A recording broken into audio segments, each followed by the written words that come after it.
પોલીસે છુટકારો કર્યો, મોટી સફળતા મળી. કઈ રીતે શું તપાસના સામે આવી? ગઈ તારીખ 27/5/2026ના રોજ અમદાવાદ શહેરના સાબરમતી પોલીસ સ્ટેશન વિસ્તારમાં એક મહિલાની અપહરણની ઘટના બનેલ, જે અનુસંધાને નેત્રમ દ્વારા સફેદ કલરની થારમાં મહિલાની અપહરણની ઘટના આરોપીઓએ અંજામ આપેલ હોવાની માહિતી મળેલી. ગુજરાત પોલીસ આ સંદર્ભે તમામ દિશામાં કાર્યરત હતી. આ દરમિયાન સુરત શહેરના ઉત્તરાણ પોલીસ સ્ટેશન ખાતે સફેદ ગાડી જે થાર છે તે જોવા મળેલ હોવાની હ્યુમન ઇન્ટેલિજન્સના આધારે માહિતી મળતા ઉત્તરાણ પોલીસ દ્વારા સ્થળ પર પહોંચી ભોગ બનનાર મહિલા અને તેની સાથે 2 આરોપીની ધરપકડ કરેલ છે. ધરપકડ બાદ આરોપીની તપાસ કરતા આરોપી અજમેર સેન્ટ્રલ જેલમાંથી પેરોલ જમ્પ કરેલ હોવાની માહિતી મળેલ છે. રાજસ્થાનના ગુલાબપુરા ખાતે મહિલા પર અપહરણ અને રેપના આરોપમાં આ આરોપી 20 વર્ષની જેલની સજા ભોગવી રહેલ હતો.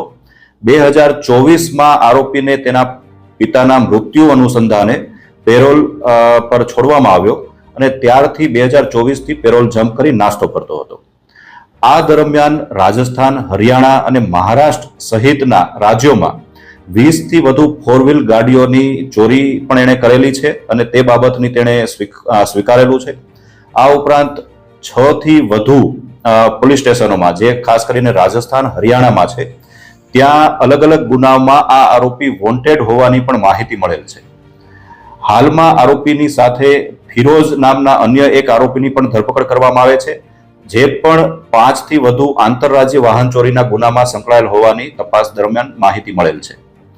આરોપીની કસ્ટડી હાલમાં સાબરમતી પોલીસ સ્ટેશનને સોંપવામાં આવેલ છે. આ ઉપરાંત બંને આરોપીની સાથે જે ભોગ બનનાર છે મહિલા, તેને સુરક્ષિત રીતે તેના પરિવારને સોંપવામાં આવેલ છે. આરોપી દ્વારા એટલે કે જે છે તેને અપહરણ કરવા માટેનું મુખ્ય કારણ શું સામે આવ્યું તપાસના સામે? આરોપી રાજસ્થાનની એક મહિલા સાથે જૂના સંબંધો પોતાને પસંદ હોવાનું માની અને એ મહિલાનું અપહરણ કરેલું, તેના અનુસંધાને દાખલ થયેલ ફરિયાદ અને આરોપી પકડાતા તેને 20 વર્ષની જેલની સજા થયેલ. આ જ મહિલા નો લગ્ન તેના પરિવાર દ્વારા કરાવતા આરોપી પેરોલ જમ્પ કરી ફરીથી આ જ મહિલાને ધાક ધમકી અને તેના પરિવારને ધમકી આપી અને જે ભોગ બનનાર મહિલા છે તેનું ફરીથી અપહરણ કરી અને ભાગી ગયેલ. પોલીસે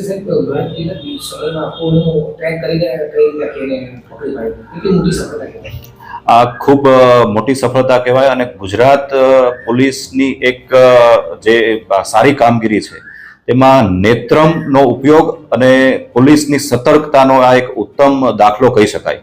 27 મેના રોજ આરોપી દ્વારા અપહરણ કરવામાં આવેલું. ત્યારબાદ આરોપી મહારાષ્ટ્ર ખાતે ભાગી ગયેલ હોવાની માહિતી મળેલી અને 27 તારીખ બાદ 3જી તારીખે આરોપી પરત ગુજરાતમાં આવેલો અને ગુજરાતમાં આવતાની સાથે 1 જ કલાકમાં, એટલે કે વરાછા ખાતેના વિસ્તારમાં ખાણીપીણી માટે એ રોકાયેલ અને આ જ સમય દરમિયાન પોલીસે આરોપીને દબોચી લીધેલ અને તેની સાથે ભોગ બનનાર મહિલાને પણ સુરક્ષિત રીતે છોડાવી અને તેને પરિવારને સોંપેલ છે.